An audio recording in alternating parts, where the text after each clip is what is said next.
Pemirsa, Rabu kemarin tim pengkajian pangan dan obat-obatan MUI bersama tim Badan POM dan Bio Farma bertolak ke Beijing, China untuk melakukan pengecekan fasilitas produksi vaksin COVID-19. Sementara itu, ahli epidemiologi meminta pemerintah untuk tidak tergesa-gesa menyebarkan vaksin ke masyarakat sebelum benar-benar teruji. Tim gabungan MUI, Badan POM, dan Bio Farma harus menjalani karantina selama 14 hari di Beijing sebelum dapat melakukan pengecekan. Keberangkatan ini merupakan bagian dari upaya mengeluarkan sertifikasi halal terhadap vaksin bila nanti sudah siap. Sebelum ke Beijing, tim Badan POM juga telah melakukan kunjungan ke Abu Dhabi, Uni Emirat Arab untuk mengecek kualitas vaksin Sinopharm.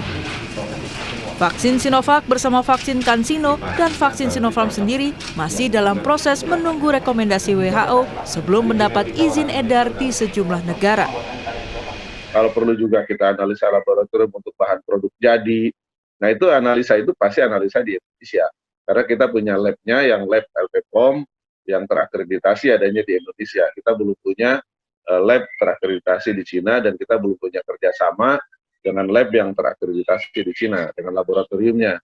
Nah, baru artinya itu pasti akan kita bawa ke Indonesia untuk dianalisa di laboratorium di Indonesia.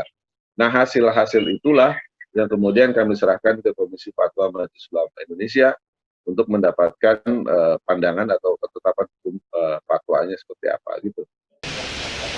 Di sisi lain, upaya pemerintah mendatangkan vaksin dari 3 perusahaan di luar negeri mendapat kritik dari pakar epidemi.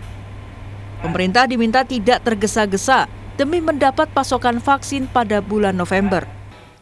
Mereka meminta pemerintah menunggu lampu hijau dari Badan Kesehatan Dunia WHO sebelum mengambil keputusan. Jangan sampai iming-iming memberi vaksin pada jutaan masyarakat pada bulan Desember menjadi blunder yang berbahaya.